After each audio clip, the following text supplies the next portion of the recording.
What's going on, everybody? It's Patrick with your Patface Gaming video blog. That list right there, just a short list of some of the insane stuff we heard about on this Microsoft briefing that is now over. This is June 1st, Monday. Thank you for joining us again on patfacegaming.blogspot.com. Want to go through some E3 news. Want to get through some stuff as fast as I can so that this isn't too long. I do want to make a note. The PSP-Go, the new Sony PlayStation Portable, so we believe, we'll find out more tomorrow, was leaked over the weekend. We saw some photos of it. It looks like it's pretty small. We saw some information about it, 16 gigabytes flash memory, some other stuff. We'll have some more info on that tomorrow. Just want to make a note if you hadn't heard about that. New PSP on the way. I just got through watching Microsoft's briefing. Thank you so much to G4, which you still see running there on the background. And wow, just a ton of stuff to take away from here, a ton of huge news. Everyone right now is talking about Natal on the Twitter sphere and all that kind of stuff. We'll get to Natal in a second. I just want to mention, I don't know what your plans are for November, but November 10th, Call of Duty Modern Warfare 2, they showed actual gameplay today. It looks incredible. Looks like it's going to be that game we all hope it is.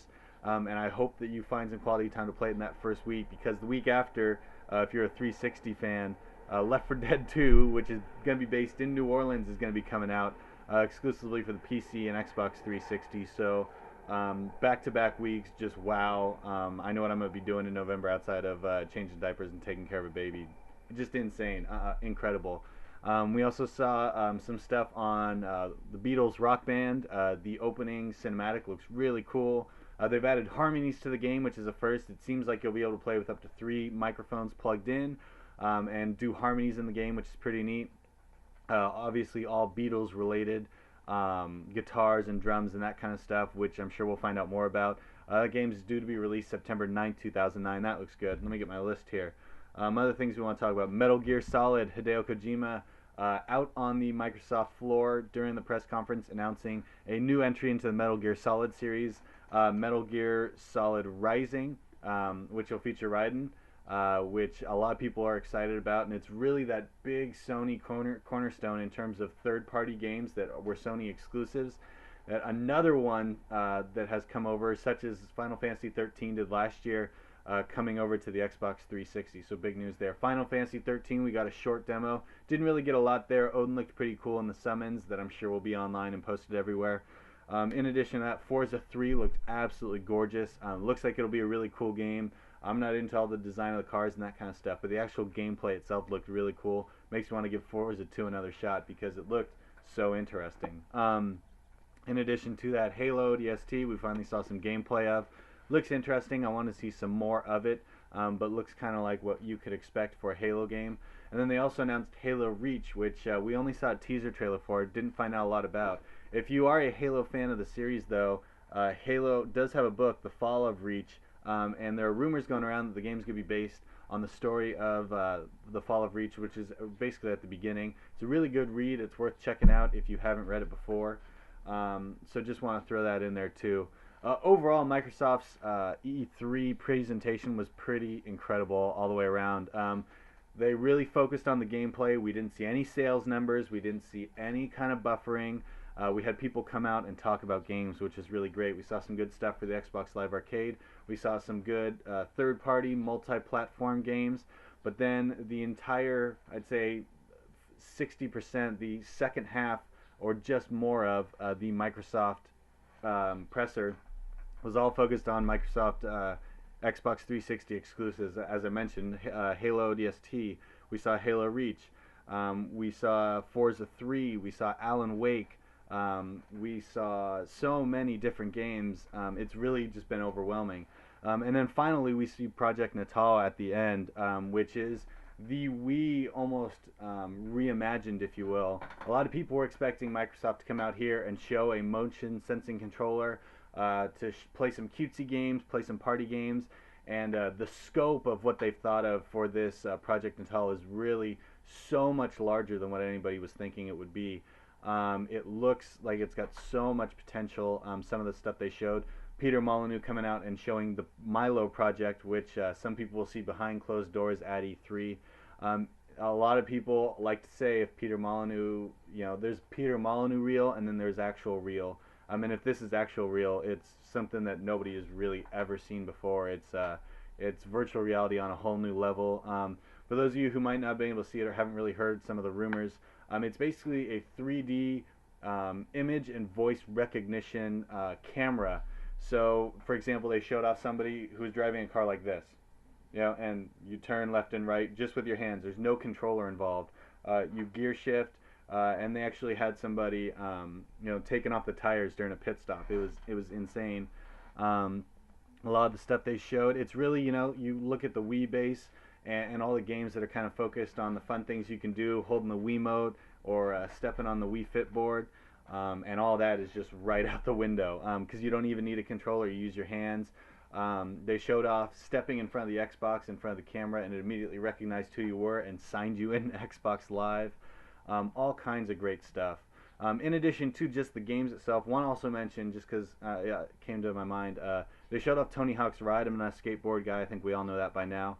But if you are, it might be worth checking out the actual skateboard that you're going to be using to play the game. So above and beyond that, Microsoft did announce that they will now be outputting video through the Zune HD Marketplace, which they are renaming the video marketplace, in 1080p, which is big news. So for those of you who thought you could only get 1080p through a Blu-ray, which is how it's been for a while, you'll now be able to get it through your Xbox 360, which is big news. In addition to that, they are showing connectivity with both Facebook and Twitter, two of the more popular social networks out there. They showed off a little bit about this. I think we'll learn more as we head towards the fall. That's when it's scheduled to be released. There was a brief talk about the upcoming Gears of War map pack.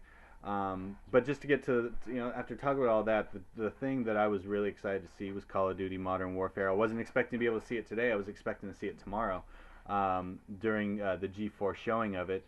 They did get an exclusive. They also announced that there will be 2 exclusive map packs, time-based, coming on the Xbox 360. So one of the things G4 was talking about that was interesting was how the attach rate for the Xbox 360 in major multi-platform games was so much higher than the Sony PlayStation, and this is really only going to help that. They really pulled out all the stops. They had Paul McCartney and Ringo Starr out during the Beatles Rock Band showing. They had Steven Spielberg out to talk about Project Natal. They had Hideo Kojima. They had Peter Molyneux. They had Tony Hawk showing off Tony Hawk Ride. They really spared no expense for this, and it really showed. This was an incredible performance. Nintendo and Sony are really going to have to show off some serious firepower tomorrow to have any chance of beating, if you will, Microsoft and Sony. It was really cool to watch. It'll be interesting to see what EA and Ubisoft have today. We saw some Splinter Cell Conviction, another Xbox 360 exclusive game that looks absolutely great.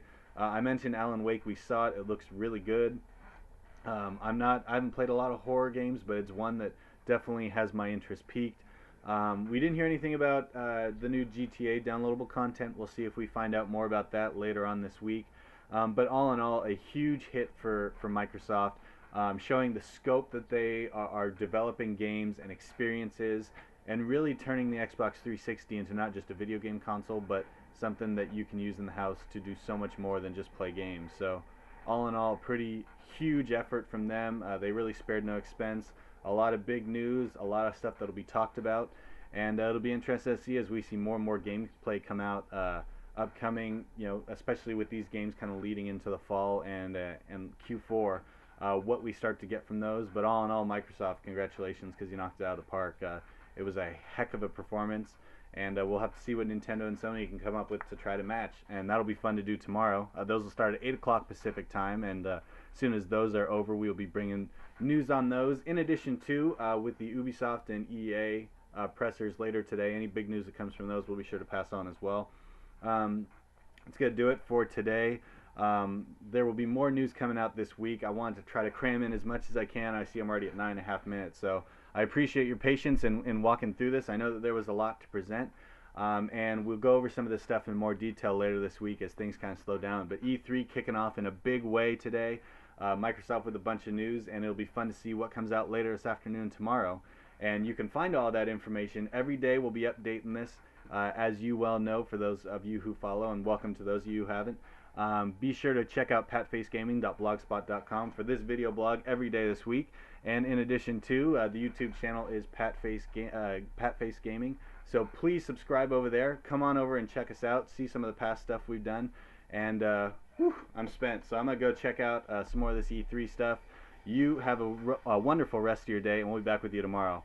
This is Patrick signing off for patfacegaming.blogspot.com. So long. Have a great Monday. We'll be back with you tomorrow. Take care, everybody.